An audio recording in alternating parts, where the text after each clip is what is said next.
Oke, bagaimana kabar semua? Tadi kita udah copy break ya? Udah kok. Gimana copy breaknya, enak? Enak. Oke. Ya, seperti yang dijelaskan di awal bahwa di kita itu ada satu pintu masuk dan pintu keluar. Jadi ketika teman-teman mendengar sirine tanda bahaya, boleh keluar lewat pintu di sebelah sana ya. Dan juga ini AC-nya sudah oke, sudah pas? Pas. Oke. Berarti AC-nya juga saya sudah atur untuk kenyamanan teman-teman sekalian mengikuti pelatihan ini. Baik, karena ini pertemuan kedua, berarti teman-teman sudah tahu kan saya siapa, saya Eva dari Sumedang, dan jelas itu nomor kontak saya, bisa ditelepon ke sana kalau ada sesuatu yang mesti didiskusikan. Baik. Seperti biasa di awal pembelajaran kita harus punya kontrak dulu. Nah, kontraknya itu adalah boleh itu mengangkat tangan jika ada yang mau menyampaikan pendapat. Setuju? Setuju. Boleh juga mengangkat tangan untuk izin ke toilet. Setuju? Setuju. Oke. Dan yang tidak boleh di dalam kelas adalah merokok dalam kelas, menggunakan HP di dalam kelas, makan dan minum, mengobrol di luar tema. Apakah ada yang perlu ditambahkan? Cukup. Oke, setuju ya untuk yang tidak boleh di dalam kelas dilakukan? Setuju. Oke, next. Teman-teman udah lihat gambar ini. Kira-kira yang ada di pikiran teman-teman itu apa nih tentang gambar di sini? Konten Bu. Diagram. Konten Bu. Konten. Diagram. Diagram. Ada lagi? Baik. Betul, ini adalah konten dan juga diagram. Dan ini adalah pembelajaran kita hari ini, bagaimana kita menyusun strategi di bisnis ini. Dan ini adalah materi kita, menerapkan strategi bisnis model Canvas yang akan kita bahas hari ini. Baik, ini adalah nama programnya. Program pelatihan kali ini adalah bisnis untuk Purna Pekerja Migran Indonesia dengan judul kompetensi mengembangkan dan menerapkan strategi bisnis. Kalian bisa baca di sini juga waktu kita di pertemuan ini adalah 20 menit. Teman-teman bisa nanti kasih tahu saya jika waktu saya melebihi ya. Baik, tujuan dari pelatihan ini ya. Di sini saya harapkan teman-teman mampu mengidentifikasi keterkaitan antara enrollment 1 dari BMC, dapat menyusun bisnis model Canvas untuk ide bisnis sederhana menggunakan format itu BMC ya. Saya tipe BMC secara lengkap. Yang ketiga, mampu merevisi dan menyempurnakan model BMC yang telah dibuat. Nomor 4, dapat mempresentasikan hasil BMC dengan lisan dan dalam forum diskusi kelas. Dan yang terakhir adalah dapat menganalisa komponen utama BMC berdasarkan studi kasus bisnis sederhana dengan benar dan sistematis. Baik teman-teman, sebelum kita lanjutkan, saya juga punya lembar kerja, boleh dibagikan ya. Lembar kerja ini nanti akan berkesinambungan dengan pembelajaran kita. Oke, yang pertama dulu kita harus tahu dulu mengapa kita perlu pemetaan bisnis. Yang pertama boleh saya minta bantuannya untuk teman-teman membaca poin pertama. Boleh. Angkat tangan yang bersedia. Ya, baik Bu ya. Yang pertama supaya tergambar lengkap dan sistematis. Baik, betul. Pemetaan di bisnis ini supaya tergambar lengkap dan sistematis. Karena BMC ini memang gambarannya adalah sistematis, semuanya terancang. Yang kedua, boleh ada yang bisa membacakannya? Boleh. Karena sebuah bisnis adalah rangkaian banyak kegiatan dengan proses panjang. Ya, betul. Karena bisnis ini adalah rangkaian proses secara panjang, bukan 1 hari 2 hari, maka diperlukanlah pemetaan bisnis. Dan selanjutnya agar memudahkan pengambilan keputusan, mengembangkan manajemen strategi bisnis, dan yang terakhir sebagai sebuah cara untuk mendeskripsikan usaha dengan jelas. Baik. Baik, sampai sini ada yang mau ditanyakan? Jelas semua. Jelas. Oke, sekarang adalah bisnis model kanvas. Yang teman-teman pegang tadi adalah model bisnis kanvas. Model ini adalah merupakan yang digunakan oleh Alexander Osterwalder dengan menggunakan metode visual sederhana untuk menggambarkan model bisnis yang terdiri dari 9 elemen utama. Baik, 9 elemen utama ini adalah teman-teman bisa melihat di lembar kerjanya. Ada customer segment, value proposition, channel, customer relationship, revenue stream, key research, key activity, key partner, and cost structure. Saya jelaskan satu-satu ya. Nah, ini adalah model yang teman-teman pegang. Nah, di dalam model ini apa yang harus kita isi? Ketika kita memikirkan sebuah bisnis, yang kita harus isi adalah bisnisnya itu apa? Bisnis yang kita akan lakukan itu apa? Ini bisa kita lihat dari geografi kita, tinggal di mana, atau di tempat kita tinggal, dan berdekatan dengan apa, itu menjadi pertimbangan dalam bisnis ini. Baik teman-teman, nanti diharapkan teman-teman bisa mengisi bisnis itu di design board, di kolom design board. Nah selanjutnya, karena bisnis ini yang dikembangkan oleh teman-teman, maka teman-teman boleh lihat di design by. Di design by itu nanti teman-teman bisa isi untuk keterangan bahwa bisnis ini dibuat oleh siapa. Baik. Selanjutnya customer segment. Kira-kira customer segment itu apa ya? Ada yang bisa bantu menjawab? Jadi bisnis itu untuk orang apa gitu? Buat dikatakan. Maaf Pak, angkat tangan terlebih dahulu sesuai kontrak. Iya. Jadi customer segment itu ketika kita merasa bisnis, kita sudah tahu sasaran segmentnya siapa sih? Betul Pak. Ada yang bisa mengatakan? Baik, betul. Seperti Pak Asep ceritakan bahwa customer segment itu adalah konsumen yang kita akan targetkan. Seperti halnya ketika kita punya satu bisnis, kita harus punya target dulu untuk pemasarannya. Ini bisa diisi oleh misalkan remaja 15 sampai di usia 25 tahun, ibu rumah tangga, mahasiswa, itu bisa diisi di dalam customer segment. Dan selanjutnya, yang kedua adalah value proposition. Di sini, teman-teman boleh mengisi tujuan dari bisnis ini. Tujuannya itu seperti apa? Apakah tujuannya itu bermanfaat atau tujuan apa yang kira-kira teman-teman bisa kasih untuk konsumennya? Misalkan tujuan saya itu bisnis saya itu murah, bisnis saya itu bersih jika di makanan, atau bisa juga sehat dan juga ramah lingkungan. Itu jika teman-teman di tempat-tempatnya yang dekatan dengan rumah sakit. Atau bisa juga bisnis saya itu lebih ramah, lebih cepat, lebih terjaga kualitas hubungan baik dengan customer. Itu bisa jadi nilai di value proposition. Oke, selanjutnya di channel. Channel ini adalah cara perusahaan atau kita menjangkau pelanggan untuk menyampaikan bisnis ini.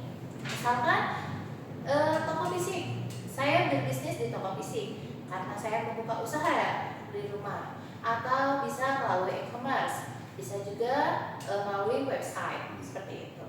Selanjutnya teman-teman isi di customer relationship. Di mana ini adalah bagaimana teman-teman membangun hubungan baik antara teman-teman dan juga konsumen. Bagaimana keikatan antara kalian dan juga konsumen. Misalkan di dalam bisnisnya dicantumkan layanan pelanggan atau komunitas pengguna, itu bisa diisi. Baik, dan yang terakhir, 4 elemen ini berhubungan paling bawah. Ya, di sana adalah bagaimana perusahaan menghasilkan uang. Karena keempat elemen ini adalah cara atau step yang kita lewati untuk mendapatkan uang yang teman-teman harapkan. Seperti itu. Bagaimana teman-teman? Ada yang mau ditanyakan terlebih dahulu? Kelas Bu. Jelas? Jelas. Oke, kita lanjut ya. Lanjut untuk yang ke-6, kita mengisi di key research. Key research ada yang sudah menemukan key research sebelah mana?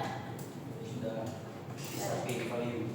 Oke, key research ini adalah aktivitas utama yang digunakan untuk untuk menjalankan bisnis. Misalkan produksi barang, distribusi barangnya bagaimana, itu kalian diisi di key research. Selanjutnya, key activity dibutuhkan adalah yang paling penting di dalam usaha itu sendiri. Baik, sudah jelas antara key research dan activity? Kuncinya ya, jadi kunci hal yang terpenting di antara kedua itu. Dan selanjutnya adalah key partner. Ini adalah partner atau teman kerja di kalian agar membangun bisnis ini lebih efisiensi. Misalkan suppliernya atau misalkan mitra bisnisnya itu bisa kalian cantumkan di key partner. Dan selanjutnya ada cost struktur, di mana ini adalah struktur biaya atau biaya yang akan dikeluarkan ketika teman-teman nanti menjalankan bisnis. Nah, ketiga elemen terakhir tadi merupakan saling berhubungan di cost structure tadi, sehingga pada akhirnya revenue stream dan cost structure ini akan menghasilkan timbal balik yang akan terlihat di kemudian harinya. Baik teman-teman, nah seperti ini contohnya. Karena saya punya sebelah model idenya bisnisnya sebelah, di sini remaja berkisar 15-30 tahun. Saya harga kompetitif, prasmanan, dan rasanya kuat. Di channelnya saya buat online dan offline. Di customer relationship-nya saya buat di promo dan mendata pelanggan untuk memberikan promo tersebut. Selanjutnya saya di key result itu saya membutuhkan SDM yang harus dibayar dan juga modal awal. Di key activities-nya saya membutuhkan internet dan juga banner. Dan di key partner saya membutuhkan supplier dan ojek online sebagai mitra. Di revenue stream yang artinya pendapatan bagi saya yang mencakup 4 elemen awal tadi adalah penjualan online dan offline dan juga berlangganan. Dan yang terakhir cost factor-nya, biaya yang untuk diperlukannya itu adalah bahan, listrik, gas, internet, dan juga banner termasuk sampahnya. Baik teman-teman, inilah contohnya. Teman-teman boleh mengerjakan terlebih dahulu lembar kerjanya. Kalau ada yang tidak mengerti boleh tanyakan ya.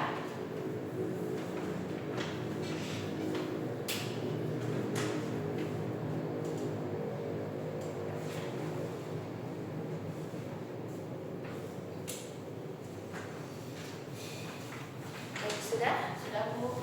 Oke, sudah. Nah, ada yang mau mempresentasikan? Ada yang mau presentasikan? Iya, itu nanti kita di kemudian hari saja ya. Kita akan presentasi dari hasil analisis teman-teman semua. Baik, kesimpulannya hari ini adalah memahami bisnis secara menyeluruh. BMC menunjukkan sebuah aspek penting dalam satu halaman: pelanggan, nilai pendapatan, dan juga hingga biaya. Yang keduanya, membantu merancangkan model bisnis baru. Dan ini cocok untuk kamu yang ingin memulai BMC membantu kamu melihat ide bisnis dari berbagai sudut. Yang ketiga, alat analisis dan juga evaluasi bisnis. Yang keempat, mendorong inovasi dan perbaikan. Yang kelima, memudahkan komunikasi dengan tim atau investor. Yang keenam, membantu menyusun strategi bisnis. Yang ketujuh, hemat waktu dan praktis. Jadi memang bisnis ini lebih hemat waktu dan juga praktis ya teman-teman. Baik, setelah semuanya paham, sekarang waktunya evaluasi. Ingat, ini teh kita evaluasi ya untuk hasil kompetensi. Baik teman-teman, bisa dilihat di halaman evaluasi ini itu ada 3 soal yang terdiri dari pilihan ganda dan juga uraian. Teman-teman boleh mengisi di pilihan ganda ini sebanyak 2 soal dan uraian dan dikumpulkan sekarang ya. Waktu kalian sekitar 3 menit.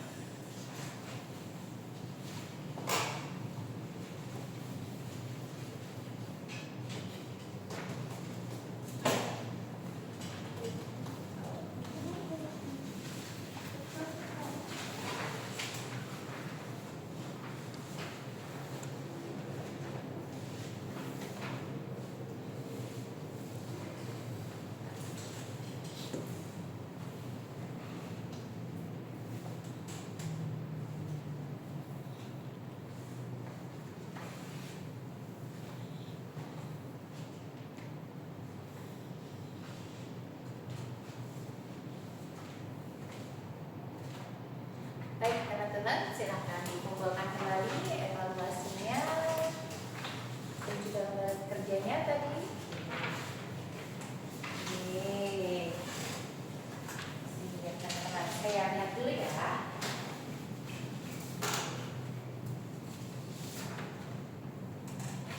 Baik teman-teman, alhamdulillah. Mengapa saya harus perlu evaluasi formatif ini? Karena kita balik lagi di awal. Karena tujuan kita itu adalah mengidentifikasi keterkaitan antar elemen dalam BMC. Ya, tadi kita juga di soal tadi teman-teman mengerjakan antar elemen itu saling berhubungan. Di soal uraian juga tadi saya menyampaikan bahwa dapat menyusun model kanvas untuk ide sederhana menggunakan format BMC secara lengkap. Nah, di soal juga saya juga mencantumkan pengetahuan teman-teman semua untuk merevisi dan menyempurnakan model BMC yang telah dibuat. Dan yang belum kita lakukan adalah mempresentasikan hasil BMC dengan desain dalam forum diskusi kelas. Baik teman-teman, apakah ini mau kita selesaikan hari ini? Ya, sepertinya Pak Lutfi batuk-batuk kurang enak badan ya. Terlalu dingin atau bagaimana Pak Lutfi udaranya? Lagi batuk. Lagi batuk. Semoga lekas sembuh Pak Lutfi. Baik teman-teman, karena mempresentasikan ini membutuhkan waktu ya teman-teman, jadi saya skip nanti di pertemuan selanjutnya. Dan yang terakhir adalah menganalisa komponen utama BMC berdasarkan studi kasus, bisnis sederhana dengan benar dan sistematis. Untuk itu, di poin ke-4 dan 5 ini, saya memberikan tugas tambahan buat teman-teman. Baik, ini tugas tambahannya. Teman-teman silakan analisis sekitar Anda, bisnis apa yang sedang berkembang saat ini di sekitar Anda. Nah, gunakan bisnis model kanvas dalam analisis tersebut. Jadi teman-teman buat bisnis seperti ini dan analisa bisnisnya. Dikumpulkan paling lambat 2 hari setelah pembelajaran. Berarti setelah hari ini hari apa? Di Senin dulu. Hari setelah hari ini Rabu jauh ya. Hari Minggu, Sabtu Bu. Ya, hari Minggu ya. Minggu. Baik teman-teman, apakah dikumpulkannya hari Minggu tidak masalah? Tidak masalah. Baik, hari Minggu teman-teman harap datang ke LTS saya mengumpulkan tugasnya dan juga kita sepakati jamnya jam berapa? Jam 3 Bu. Jam 3 aja Bu. Jam 3 ya teman-teman. Bagaimana jam 3 setuju? Setuju. Oke. Saya tunggu tugas tambahannya jam 3. Baik teman-teman, mungkin dari saya cukup. Terima kasih atas perhatiannya. Semoga ilmunya bermanfaat. Dan juga jangan lupa bereskan lagi tempat kelas kalian. Jika ada sampah boleh diambil. Dan juga AC dimatikan. Dan juga ruang kelas ditutup kembali. Baik, terima kasih teman-teman. Assalamualaikum warahmatullahi wabarakatuh. Waalaikumsalam.